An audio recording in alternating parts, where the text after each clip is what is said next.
je dis ça, je dis rien. Bah, bizarre. Ah, À lire les lettres qu'il envoyait à sa mère. Très bizarre, très, très bizarre. Très, très, très bizarre. ah, tu vois, c'est ça le Voilà. problème de ces gens-là. Bah oui, il faut Des assumer un moment. références, des références douteuses, mec. Et en plus, mec, moi, ce que je comprends pas, ce mec-là, il nous fait toute une chalouta où il nous dit oui, mais nanani, nanana, et blablabla, et blablabla. Moi, je comprends pas, Ibn Taymiyyah. Euh, il s'est fait déglinguer pour ses prises de position théologiques, mec. Donc ça rentre en contradiction avec ce qu'ils nous disent, oui, mais les points de vue de Aqidah, mais en fait, globalement, il a dit ceci, il a dit cela. Oui, mais s'il a rejeté un truc, mec, pourquoi tu continues à le considérer comme musulman ou affilié à ton groupe? Ah, parce que vous avez besoin de lui pour des raisons argumentatives. C'est ça le problème, mec. Ils sont très malhonnêtes. Parce que Ibn Taymiyyah a brisé des consensus, mec. Il en a consolidé certains quand ça allait dans son sens et brisé d'autres quand ça allait pas dans son sens. Ah, c'est très, très, très intéressant ce que je dis. Parce que c'est ça, Ibn C'est Taymiyya, grave, mec. il a trouvé le ballon, oui, il a trouvé le ballon. Et le problème, c'est que maintenant, certaines personnes l'utilisent parce que c'est très intéressant qu'il ait fait ça, justement. Parce qu'il permet justement de faire ce que beaucoup de gens veulent faire maintenant, c'est relaxiser ou relaxifier, si on dit comme ça, ou relâcher un peu, on va dire. Non, mais c'est vrai. La corde qui a été serrée, nouée, hein, au Xe siècle par le calife Al-Qadr sur les madhhabs sunnites. Parce qu'en fait, ce qui s'est passé, c'est qu'il y a eu une fermeture des portes de l'ijtihad. Xe siècle, ils se sont dit c'est bon, il n'y a plus d'ijtihad, c'est fini. Vous restez cloisonnés dans les écoles et on sort plus du cadre des quatre écoles. Ibn Taymiyyah, ça l'a fait chier. Donc, il a voulu passer les quatre écoles. Et c'est pour ça qu'on se retrouve dans la chalota dans laquelle on est en ce moment. Avec des gens qui veulent dépasser les quatre écoles et qui font tout et n'importe quoi. D'ailleurs, le salafisme moderne, c'est ce qu'il fait. Il te fait une sorte de mélange basé sur la majorité, sur l'intérêt, en fonction des photos, ça peut partir dans tous les sens, en fonction de ce qui arrange le salon du moment, ou je sais pas moi, le prince de l'Arabie ou du Qatar du moment. On se retrouve avec des fatwas qui ont ni queue ni queue ni tête, avec des consensus complètement inventés. Donc c'est ça qu'il faut comprendre. Il faut comprendre que Ibn Taymiyyah a littéralement fragmenté et brisé l'islam sunnite. Et c'est ça que les madhhabs, les gens des écoles détestent Ibn Taymiyyah. Moi, je ne comprends pas qu'à quelqu'un qui dépend d'une école prenne Ibn Taymiyyah comme référence. C'est qu'à Mitullah, je comprends vraiment pas pourquoi en même temps citer Ibn Taymiyyah pour se dire Maliki. Ça n'a aucun sens. Aucun sens. Vraiment aucun sens. Zéro sens. Par exemple, Oui, c'est quoi? Capsule Ibn Taymiyyah. On a fait capsule pauvre, capsule rap, capsule Amitullah, capsule Ibn Taymiyyah. Parce que visiblement, les gens, il leur faut des preuves et quand ils ont de la preuve, on y va. Écoutez bien, écoutez bien. Alors, ah là là là, le shir, ah, on est obligé de le problème, c'est qu'on est obligé de tout reprendre, tu vois, c'est ça le problème. oui, oui, oui, le shir, donc Shihabuddin Ahmed ibn Muhammad ibn Hajar al-Haytami al-Makki, né en 907 en Égypte et décédé en 974 de l'Égypte à la Mecque, c'est-à-dire il y a environ 460 ans, était un savant dans l'école de jurisprudence shafi'ite. On peut citer de parmi ses chouyours Cheikh al-Islam Zakaria al-Ansari, Cheikh Shihabuddin al-Ramili et d'autres. Ici, le Cheikh Haytami dénonce des égarements d'Ibn Taymiyyah et confirme que de nombreux savants d'islam lui ont répliqué et l'ont jugé égaré et mécréant. Il s'agit des savants qui ont eu connaissance de ses égarements et de ses paroles de mécréance. En plus du reniement de la visite de la tombe du prophète, Ibn Taymiyyah a dévié, en attribuant à Allah une direction et un Abou corps. Hijra, Ouais. ça me rappelle l'autre Behloul de Ibn Battuta qui prend le pseudo d'un gars qui a dit que Ibn Ah Taymiyyah ouais. avait un grain dans sa tête. Et malgré ça, le gars prend Ibn Taymiyyah en référence.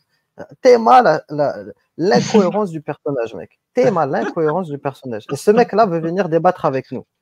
Est-ce est que vous comprenez le sérieux, hein, des gens, soi-disant, des tenants, des apologètes, hein, TikTokers ou autres, leur incohérence flagrante, c'est-à-dire qu'ils ne peuvent même pas être en cohérence avec eux-mêmes au niveau de leur pseudonyme ou des symboles qu'ils utilisent. C'est-à-dire même, c'est ce qu'on avait vu déjà avec Mike, c'est-à-dire qu'il n'y a aucune différence entre Michael Froment et Ibn Battuta, deux personnes qui n'ont rien compris au scénario, qui n'ont pas le niveau, mec. C'est qu'il n'a rien compris, Oui. mec, ce gars. C'est un mec qui prend des cugnas, des trucs, des symboles. Rien compris, rien, nul. Exactement. Et pour que tu écoutes bien. Donc il te dit que il a attribué donc une direction et un corps à Allah, donc un dieu anthropomorphique, quoi. Tout comme le confirme ici le cheikh Ibn Hajar al-Haytami. Et cette croyance est une croyance de mécréance, comme le mentionne Ibn Hajar al-Haytami dans un de ses ouvrages, en lequel il dit, donc son ouvrage c'est Al-Minhaj al-Qawwim. Donc il a dit, sache que Al-Qarafi et d'autres ont rapporté de Shafi'i, de Malik, de Ahmed ibn Hanbal et de Abu Hanifa, donc les quatre grands imams de l'islam, de référence dans l'islam sunnite, que Allah les agrée, que ceux qui disent à propos de Allah qu'il est dans une direction ou qu'il est un corps ont commis de la mécréance. Et ils, donc c'est ça, en raison de cela. Ensuite, je continue. Qui Ibn Taymiyyah a dit Ibn Hajar al-Haytami pour qu'il soit pris en compte ou qu'il soit pris comme référence dans un des sujets de la religion. Hein? Qui c'est qui? C'est qui Ibn Taymiyyah? T'imagines un mec qui dit c'est qui Ibn Taymiyyah pour qu'il soit pris en référence. Et C'est on qui en parle fait? de Ibn Hajar, mec, on parle de Ibn Hajar al-Haytami, on parle pas de l'imam du quartier comme dirait l'autre, mec. Tu vois ce que je veux te dire? Et il te C'est dit qui? qui est Et ce t'as une petit. personne qui te qui- cite, qui te cite Ibn Taymiyyah comme Oui, oui, référence. Voilà. oui. Qui est ce petit, ce petit imam du quartier, hein? Que vous prenez en référence à la PAC.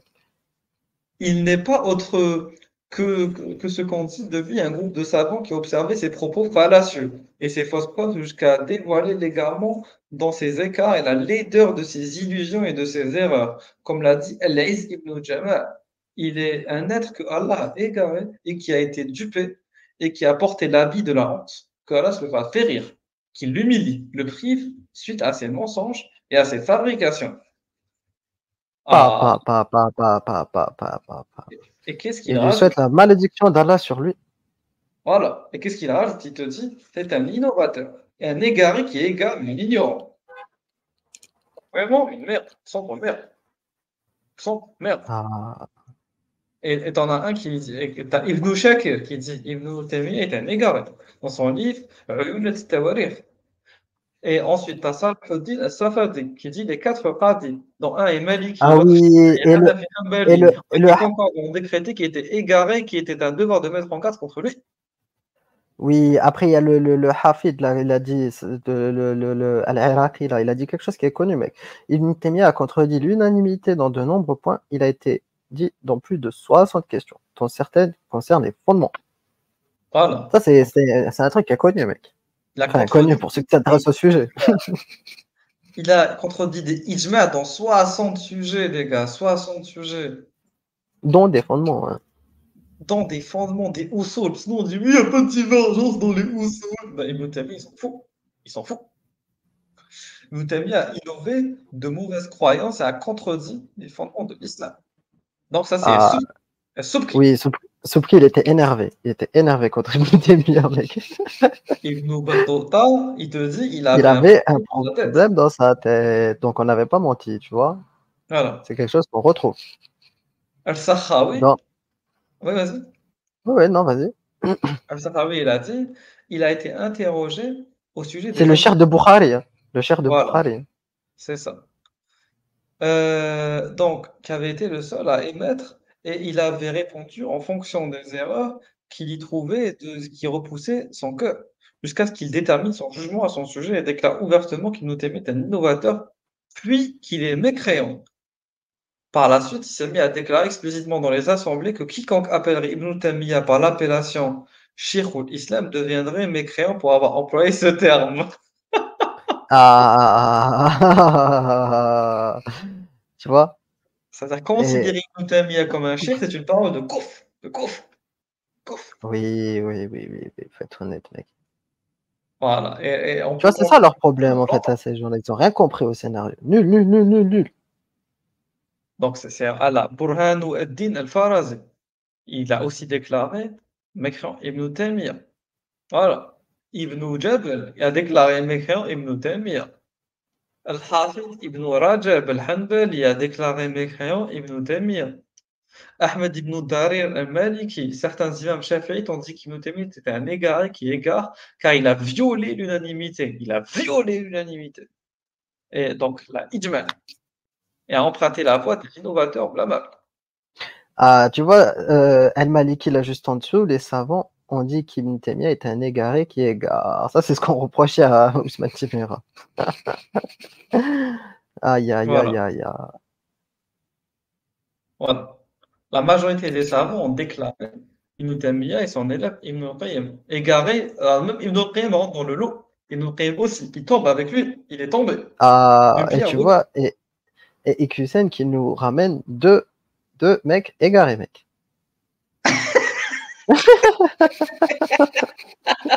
Ah, ah. Il y a ça le Donc, problème avec ces gens-là. Ibn Taymiyyah est un ennemi de Allah. Ah, là, carrément. Mec, c'est toujours les Marocains les plus rares. Al-Roumari, Al-Maghribi, mec, il te dit Ibn Taymiyyah est un ennemi d'Allah, un prophète, Ah, et de son prophète, un criminel, un khabith, un égaré qui s'égare. après cela, celui qui le surnomme Cheikh el-Islam est un hypocrite et un égaré, tout comme lui. Bande de merde. Voilà, nous, c'est ça notre position. C'est celui du. Voilà. Tu vois, nous, en plus, toujours on prend référence chez Cheikh Tachir, le Cheikh Ahmed el-Roumari al-Maghribi, bien sûr, parce que nous, on suit les gens qui viennent de chez nous. Hein. Nous, on prend la science des gens qui viennent de chez nous. On prend pas la science des gens qui viennent d'endroits dont on ne sait pas, chez qui ils ont appris. Hein. Nous, on sait ce qu'ils ont appris. On est capable de remontrer des chaînes de transmission. Hein. Et il te Oui, dit que Ibn Taymiyyah est un ennemi d'Allah. Un khabith, ya Rabbak. Et un que celui khabith. qui le surnomme Cheikh el-Islam est un hypocrite et égaré, tout comme lui. Qu'est-ce qu'il a dit Ah, vous aussi, êtes le dans chef? l'égarement, les frères. Regarde ce qu'il a dit aussi vers Qu'Allah, qu'Allah en les 10 Ibn Taymiyyah, l'humilie et le rétribue parce qu'il mérite. Et cela a été réalisé, alhamdoulilah, car il a fait de lui l'imam de tout égaré qui égare après lui. Ah, bande de merde. Et il a fait de ses livres une source d'égarement, de sorte que personne n'a lu ses livres et ne leur a accordé une importance sans devenir un imam de l'égarement de son époque. Donc vous êtes des agents du chaos. Et il suffit pour se dire que Allah Ta'ala a fait sortir des idées perverses d'Ibn Taymiyyah, la corne du diable. Ah, corne al-shaytan. Et ses disciples les chaînes de l'enfer. Kileb Nar. Ah, sauf. Il a dit que tous les disciples de Ibn Taymiyyah, vous êtes des chiens de l'enfer. Est-ce que vous faites hein? Est-ce que vous allez être énervé hein, par les paroles de ce shir? C'est ça la question, mec. C'est ça la question. Mais le problème, euh, comment expliquer à ces gens qu'il s'est fait takfir par beaucoup de gens? Après, il y a des gens qui peuvent dire, oui, mais la vérité, mais qu'est-ce que tu me racontes? Qu'est-ce que tu me racontes? Vous parlez de méthodologie, etc. Et lorsqu'on applique la méthodologie, vous chouinez. Double standard. Bande de merde. C'est ça le problème. Oui, oui, oui. Et le plus grand problème, c'est qu'après, regarde ce qu'ils te disent. Écoute bien. Et ils te disent la croyance des suiveurs de Mohammed ibn Abdel Wahhab concernant Allah subhanahu wa ta'ala et le Tajsim. Et il a suivi en cela Ibn Taymiyyah, qui a même suivi en cela les Qaramiyya. Donc, mec, t'as JL et tout qui défendent un mec qui a suivi un mec qui était déjà dans l'égarement, dans la mécréance, dans la criminalité, dans la délinquance, dans la laideur, dans tout. C'est ça, mec, tu te souviens du débat JL et Michael Debreda, donc à Mouraya, qui te dit, oui, voilà, est-ce que Abdel Wahhab est si et comme ça. Mais déjà, vous essayez de sauver l'honneur de Abdel Wahhab, essayez déjà de sauver l'honneur Oui, de Ibn Taymiyyah, ce qui est déjà oui, clairement. c'est ça le problème de ces gens-là, c'est que de toute façon, après ils en reviennent toujours, de toute façon, on met Abdelwahab de côté, la carte Ibn Taymiyyah qui sort, mais ah, tu vois ça le problème avec ces gens-là. Alors que c'est un Ibn égal. Taymiyyah, ah, c'est un des gars, mais ce mec n'a pas de niveau, mec. Nul. Ah, regarde, Ibn al-Qayyim a encore une autre badila de notre maghrébin. Il te dit, Ibn al-Qayyim a rapporté que son cher Ibn Taymiyyah faisait l'éloge des ouvrages de l'Hawari, un mujassim, donc un anthropomorphiste, qui l'incitait à les lire. Car Ibn Taymiyyah avait pour croyance l'assimilation, le tashbih. Il assimilait Allah, en gros, à un humain. Ensuite, mec, il continue. En bas de page de son livre, en réplique à Albani, parce que lui, c'est un contemporain, Al-Maghribi. Enfin, je pense qu'il a vécu le siècle dernier avec Albani. Donc, il a été rapporté de Abdullah ad-Din al-Bukhari. S'il est encore vivant, on l'invite. Al-Hanafi, que celui qui qualifie Ibn Taymiyyah de Cheikh al-Islam, alors par ce propos-là, devient mécréant. Ce qu'il veut dire, c'est le fait que dire que tout cela, tout en ayant connaissance de ces paroles de mécréants, ça commence d'égarer et que malgré cela, il le qualifie par ce terme. Ah! Bah, oui, si le mec il sait pas, il sait pas. Mais une fois qu'il sait, il peut plus, faire machine arrière. Donc maintenant vous savez. Maintenant vous savez. Aïe, aïe, aïe, aïe, aïe. Et vous imaginez tout ça? Et là, retrouver ici une liste non exhaustive de savons ayant appliqué Ibn Taymiyya. Là, c'est juste une petite liste, les gars. C'est juste une petite Attends, liste. attends, attends. Et là, je vais faire un petit tacle à Abou Rayad. Je sais pas s'il va écouter cette vidéo ou cette capsule, je sais pas. Bon, on va lui faire un petit tacle, mec. Un petit tacle gentil, tu Oui, vois, c'est juste oui, pour essayer de le faire gentil. comprendre. Il a dit, voilà, il y a des gens, tu leur ramènes des preuves, t'as beau leur ramener 10 livres de preuves sur le roi du Ah, je Maroc, m'en souviens, je blablabla, m'en souviens. ils Oui, vont oui. pas accepter. Et maintenant, nous, on aura beau lui ramener 10 livres de preuves sur Ibn Taymiyyah, il va te dire non, je m'accroche à mon nefs, je m'accroche à mon shir. Tu vois, c'est ça le problème, en fait, de ces gens-là, c'est que, en fait, il y a toujours ce double standard. Et nous, c'est ça qu'on critique. C'est-à-dire que ce qui comprend pas Abu Rayyan, et d'ailleurs, il y a des gens dans leur space qui lui ont dit, ils ont dit dans la même da'wah, wahhabite, tu as deux visions qui s'affrontent. Celle qui te dit, par exemple, qu'il faut les preuves, comme à Hujja, et ceux qui te disent qu'il n'y en a pas besoin, mec. Que, par exemple, comme Ibn Taymiyyah, Nanani, le Coran, déjà ça suffit, mec. Mais il te dit, si l'un des groupes rend l'autre mécréant, comment on fait dans le même groupe de prédication? Comment on fait? Et c'est ça que ces gens-là, ils comprennent pas, mec. C'est que dès que tu appliques la méthode à ce qu'ils disent, tout s'écroule, mec. Parce qu'il y a que des contradictions, que du double standard, mec. C'est ça le problème. Et finalement, on en arrive toujours au point final. Jihad qui finit par comprendre que le système islamique se retourne contre lui lorsqu'ils lui ont dit, on va prendre ta famille, tes biens, etc., comme butin. Donc l'arroseur arrosé. Tu vois, c'est ça le problème. Nous, on a toujours dit, l'islam, une épée à double tranchant, mec. Et ça, Un il défend boomerang le qui peut te revenir. système. Tout Eh à fait, oui, il mec. défend un système qui va le faire couler. C'est ça le problème, en fait. Exactement. Un boomerang qui te revient dans la gueule. C'est salement, mec. C'est ça le problème. Eh oui.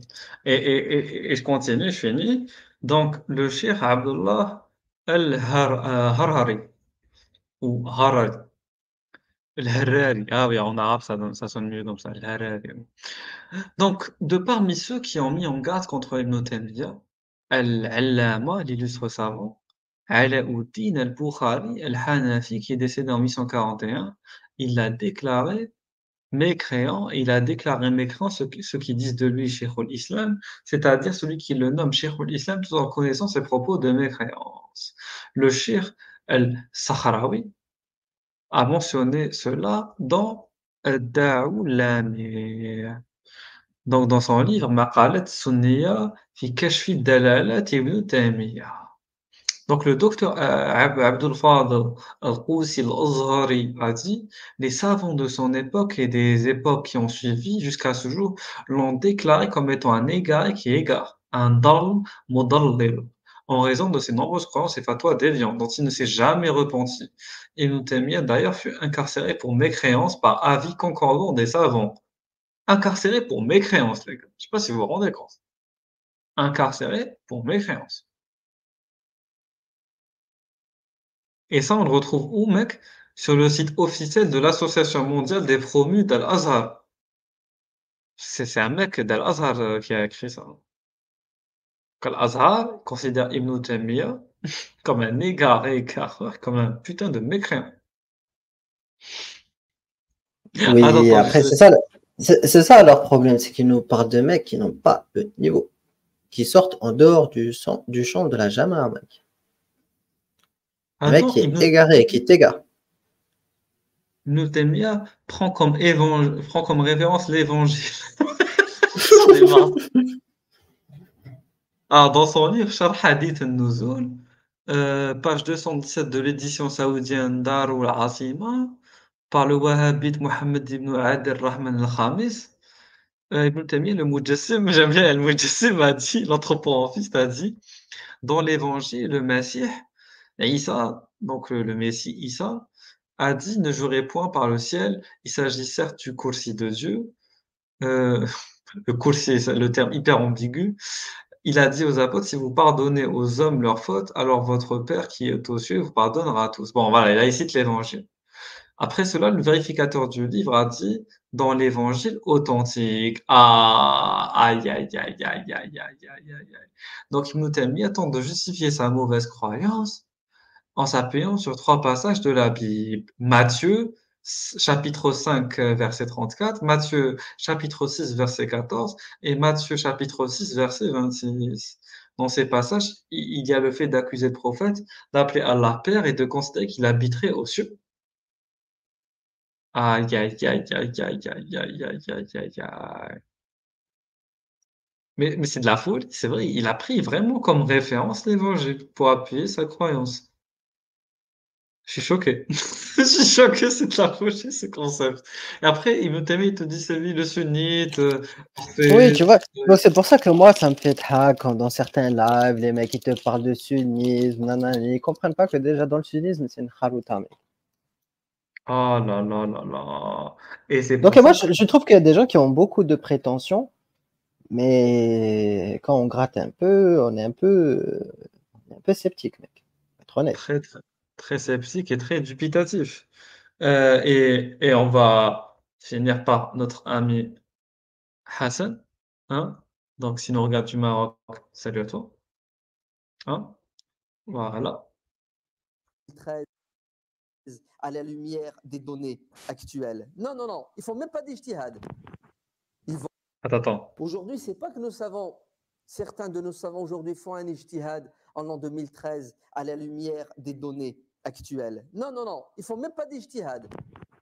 Ils font un peu de fouilles archéologiques, ouais, dans les livres de Fatawa qui ont 1000 ans, et ils te sortent une fatwa. Cheikh al-Islam ibn Taymiyyah a dit qu'il est interdit de faire tarawih avant l'Aïcha. C'est contre la sunna et l'exemple des salaf salih. Voilà. C'est tout l'effort qui a été fait. Hein, on fouille, on creuse, on va chercher, et entre nous, c'est même plus un effort. Aujourd'hui, il suffit que tu aies le Maktab al-Shamila, c'est ça? Ah, Bouija, Une clé USB. aujourd'hui, tu as ChatGPT, hein, Rabak.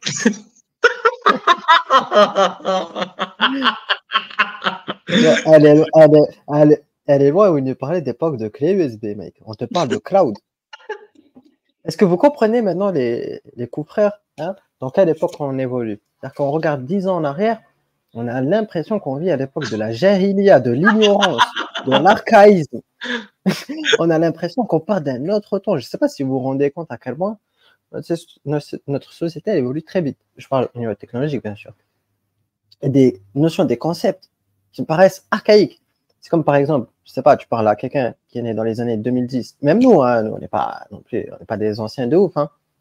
Nous, tu nous parles, je sais pas, de certaines technologies de l'époque, Minitel ou je ne sais, hein, on va te dire, mais qu'est-ce que tu nous racontes? Est-ce que ça a existé une telle merde? Tu vois ce que je veux te dire? C'est comme si aujourd'hui, tu parles à un gars qui, je sais pas, a 10 ans, tu parles de technologie de l'époque, il va péter sa tête. Là, on est un peu dans le même délire, mec. C'est vraiment le choc de la post-modernité. Hein. Clairement. Aïe, aïe, aïe. Et en 2 secondes, tu fais un clic et tu as la fatwa d'Ibn Taymiyyah. Vous vous rendez compte la paresse intellectuelle?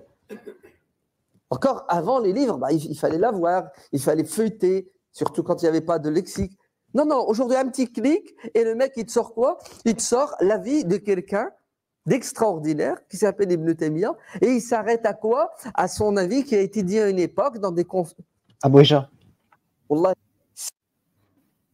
t'as vu ce qu'il t'a dit dans des livres qui n'avaient pas de lexique? Les mecs n'ont pas mis de lexique.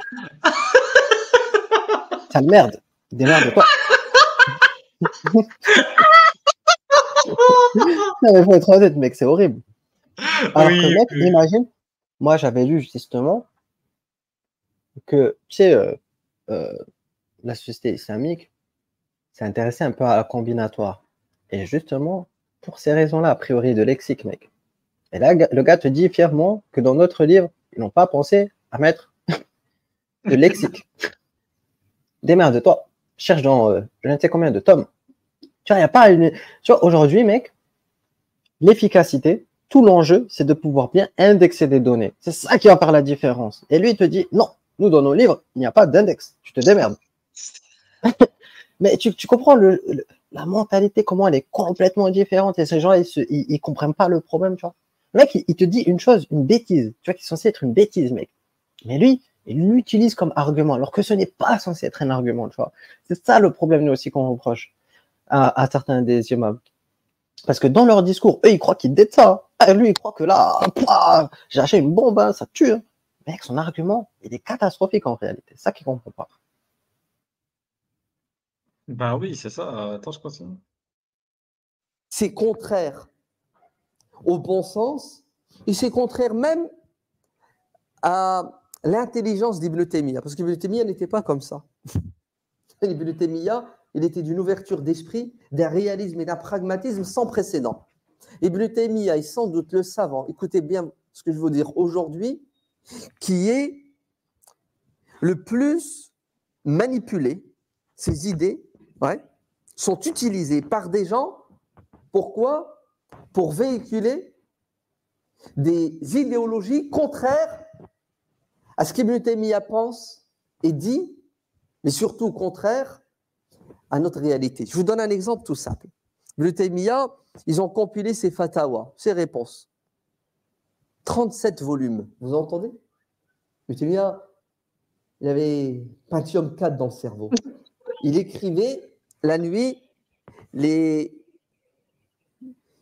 copieurs, ceux qui devaient faire plusieurs copies, vous savez, il mettait une semaine pour copier ce qu'il a écrit la nuit, pour deux raisons.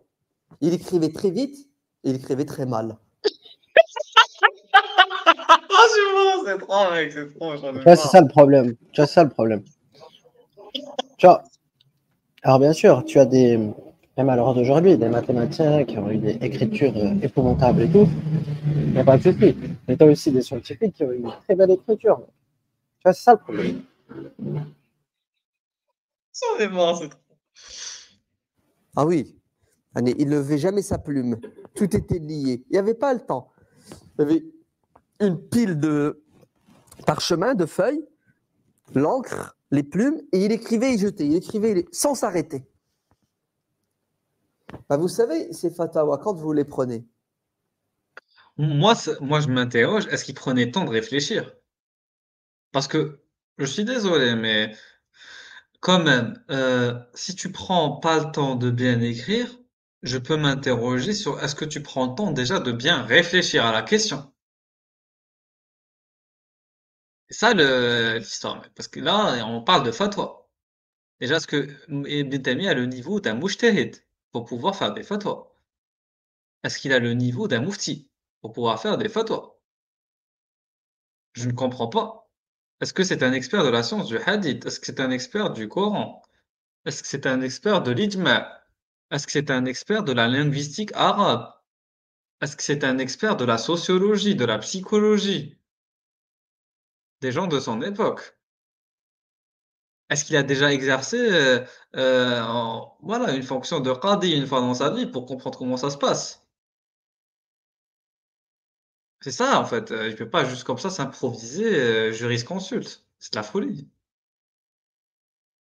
Et en plus, il te dit, il prend même pas le temps de s'arrêter. Il écrit à la va-vite. elle parle de tout, dans tous les domaines de la vie. C'est normal, il est consulté dans tout. Bizarrement, par une opération du Saint-Esprit, ou plutôt de l'esprit maléfique, une des fatawas d'Ibn Taymiyyah n'a pas été retenue. Bon, je vais vous le dire autrement. En Arabie Saoudite, quand ils ont édité les fatawas d'Ibn Taymiyyah, volontairement, ils en ont retiré certaines. Oui, ça s'appelle de la malhonnêteté intellectuelle. Parmi les fatwas d'Ibn Taymiyyah qu'ils ont retirées, une fatwa qui s'appelle Qa'idatun fi qital al-kuffar, au sujet de la guerre que le musulman doit mener aux non-musulmans. Elle fait à peu près 40 pages. Vous savez, cet épître d'Ibn Taymiyyah, c'est le summum, le top dans le domaine de la tolérance, de l'ouverture et du vivre ensemble. Vous savez ce qu'il dit, Ibn Taymiyyah? Il dit notre religion n'est pas venue faire la guerre aux êtres humains. Notre prophète sallallahu alayhi wa sallam n'a jamais, ouvrez vos oreilles, déclaré la guerre à quiconque, ni commencé une bataille. Il a toujours subi. En fait, la guerre offensive n'existe pas en islam. C'est juste de la défensive. Voilà, je vous ai résumé ce qu'Ibn Taymiyyah a dit. Oui. Ben vous savez, ils l'ont omise, volontairement. Pourquoi? Parce que ça ne va pas dans le sens de l'idéologie que l'on veut répandre aujourd'hui, que certains veulent répandre. Et on prend Ibn Taymiyyah et on lui colle des manières de penser et de voir qui ne sont pas les siennes. Quoique, pour dire la vérité, Ibn Taymiyyah a évolué. Ibn Taymiyyah, quand il a écrit à un moment donné, effectivement, dans certains domaines, il était très dur, mais à la fin de sa vie, il est revenu. Et c'est normal, c'est naturel. L'être humain, il change et il évolue parce que il grandit, il s'assagit, il voit les choses d'autrement, et puis les circonstances dans lesquelles il vit changent. Mais de manière générale, c'est un homme d'une intelligence et d'une ouverture d'esprit sans précédent. Mais c'est surtout le plus grand rationaliste que nous avons. Quelqu'un qui respecte la raison, al-aql. D'ailleurs, il a écrit une encyclopédie en 7 volumes. Tu vois, c'est ça le problème, Aboueja. C'est quand tu dis un mec, le plus grand rationaliste, hein, c'est Ibn Taymiyyah. C'est vraiment un problème, mec. Hein. Alors que c'est l'un des plus grands anthropomorphistes qui existait sur Terre. Et donc, du coup, qui ne respectait pas du tout la raison et qui était un énorme sophiste. Ibn Taymiyyah était un très grand hypersceptique, donc il remettait tout et n'importe quoi en question. Donc, il ne respectait pas les règles de la logique. Je suis désolé, mais Ibn Taymiyyah a tenté vainement de réfuter Averroès, Farabi et d'autres philosophes et c'est complètement foiré. Voilà, un très grand sophiste. Un jour, on fera la démonstration des sophismes d'Ibn Taymiyyah. Et sinon, moi, ça me fait quand tu te parles de Qa'idat Mukhtasar fi Qital al-Kufar. On va lire un jour ce livre. D'ailleurs, je l'ai devant moi là en arabe. Mais ce qui se passe, c'est que il a oublié un livre comme Salim el-Masloul. Hein? Oui. Mais après, il te dit, oui, mais regarde, qu'est-ce qu'il va te dire? Il va te dire, Salim Masloul, il a écrit au début de sa vie. Tu vois, il va te dire, il a évolué dans sa position. Ah, c'est ça qu'il va te répliquer. Mais est-ce que pour autant c'est faux? Est-ce qu'il pourtant et pourquoi est-ce que ce qui serait écrit vers la fin de sa vie serait plus vrai que ce qui est écrit vers le début de sa vie? Telle est la question en fait. Oui, après il a lui Ouais. aussi les malhonnêtes parce qu'il va piocher, mec. Cherry picking, faut être honnête. Mais bon, qu'est-ce que je te dis? Voilà, c'est ça le problème. Mais on continue. Ça, vous savez, c'est quoi? Point de contradiction entre la raison et la révélation. Ça, c'est Averroès. C'est Averroès qui l'a dit. C'est Ibn Taymiyyah qui l'a dit, c'est Averroès qui l'a dit. De toute façon, c'est un plagiat d'Averroès, soit il n'a pas tout simplement dit, l'un ou l'autre. Dans les deux cas, c'est pas Ibn Taymiyyah qui en est l'auteur de cette phrase. C'est Averroès qui l'a dit dans son discours décisif. Il n'y a pas de contradiction entre la révélation et la raison. Ibn Taymiyyah a dit, dans le tafsir de la sourate al-Hadid, écoutez bien, vous savez ce qu'il dit? Il dit, l'être humain ne peut être préservé de l'égarement, c'est-à-dire si tu veux ne pas t'égarer. Ouais. Il te faut 2 garde-fous. Et ces 2 garde-fous, Allah nous les a révélés. C'est-à-dire, Dieu nous protège de l'égarement grâce à 2 choses. La première, le Coran. La deuxième, la Sunna. Non, c'est faux. C'est pas ce qu'Ibn Taymiyyah a dit. C'est pas vrai. Eh oui. Le grand Ibn Taymiyyah a dit, Allah nous protège grâce à 2 choses. Al-Wahy, la révélation. Mais la révélation, c'est quoi? C'est le Coran et la Sunna. D'accord? T'as vu la malhonnêteté? Non, mais là, c'est trop, j'en ai marre. Oui, avec le petit sourire, tu as la petite badge là et tout. Genre, moi, je vous ai piégé, les gars. Je vous ai piégé. Vous croyez que j'allais oublier la Sunna? Mais non, les frères, c'est le Wahy. Donc lui, il fait partie des gens qui te disent que la Sunna fait partie de la révélation. Comme l'histoire du palmier. Oui. Deuxième chose, vous savez, c'est quoi? Al-aql, la raison. Parce que la révélation, Ouais, la révélation. Si tu n'as pas la raison, elle ne sert à rien. Ben oui, c'est un livre, il est là. Sauf que le problème, c'est que Ibn Taymiyya disait que la raison était limitée et qu'au final, il fallait toujours revenir à la sunna et au Coran. En fait, Ibn Taymiyya, il a utilisé une tactique très, très, très, très connue. C'est céder un peu de l'Est. Hein. Vous avez déjà joué au jeu de la corde ou pas? Voilà, jeu de la corde très connu. Donc, il y a deux équipes qui se mettent l'un face à l'autre. Ils tiennent une corde. Le but, c'est que une équipe fasse tomber l'autre en tirant le plus fort. Et une technique très connue, c'est de laisser un peu de lest et tirer d'un seul coup. Et en général, ça fait tomber l'équipe par terre, l'adverse par terre. Bah, lui, c'est ce qu'il est en train de, ce qu'il nous faisait. En fait, il faisait croire qu'il était rationaliste pour mieux détruire les rationalistes. C'est ce qu'a fait Razali d'ailleurs avec les philosophes. Il utilisait les outils de la philosophie pour attaquer des philosophes. Et ça, Averroès l'a compris, il a très bien réfuté. On connaît la stratégie. T'inquiète pas, on n'est pas les derniers. Ouais, le Coran, il est là. Si tu n'as pas l'aql, al-salim, la bonne raison, la raison pure, l'intelligence, la clairvoyance de l'esprit, al-nur, c'est comme ça que l'appelle Ibn Taymiyyah, que Dieu a mis en nous.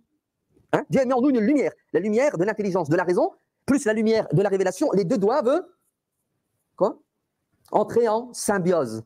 Et qu'est-ce que ça donne? Ça donne quelque chose qui tient la route, quelque chose de sensé. Ouais. Voilà ce que dit. Bien sûr, c'est très sensé de dire qu'Allah peut s'asseoir sur une moustique. Parce que je sais pas si vous êtes au courant de ce qu'a dit Ibn Taymiyyah.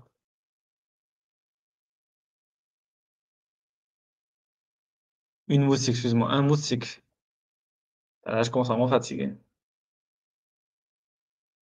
Attendez, parce que là, c'est trop. Là, c'est trop. Là, j'en ai marre, vraiment. Il faut que je vous sorte. Donc, l'exemple du moustique. Visiblement. Attends, il est où l'exemple du moustique?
Ah, voilà, c'est bon, j'ai trouvé. Excellent. Voilà. Regardez.